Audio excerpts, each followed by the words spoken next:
Здравствуйте, меня зовут Давыдова Виктория, я ученица 7 А класса ФТЛ имени Владимира Петровича Ларионова. Позвольте вам представить доклад на тему лексико-фразеологические особенности перевода рассказа Льва Николаевича Толстого «Кавказский пленник» на якутский язык.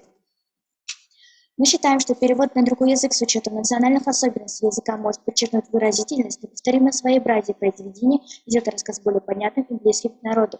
Данная работа посвящена столетию со дня образования нашей республики.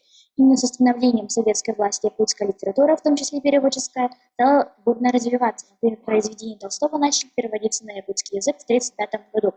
Наша цель — выявить лексико-фразеологические особенности перевода детских рассказов Толстого на языке народа Саха. Основной метод исследования — сравнительный.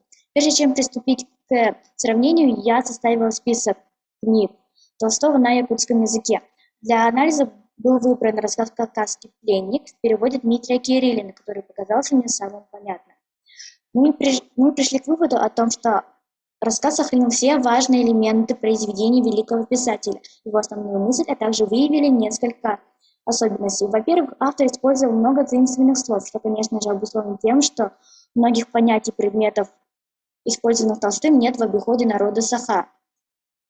Во-вторых, заметили, что некоторые тропы, просторечия, эмоционально окрашенные слова и фразеологизмы при переводе сохранились, а какие-то изменились или вовсе были заменены. Например, сравнение на русском «как бы на крыльях» снесла при переводе превратилось в метафору «рёкет тантагарда».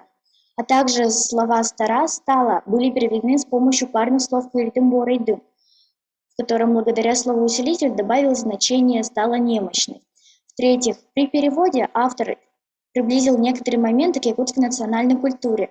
Например, это выразилось в подмене понятий таких как рожок и кырыпа. Так в тексте Кириллина кавказский духовой инструмент превратился в якутский национальный смычковый. Благодаря вышеперечисленным особенностям перевода Кириллина подчеркнул выразительность, неповторимое своеобразие произведения и сделал рассказ более понятным и близким к народу. Спасибо за внимание.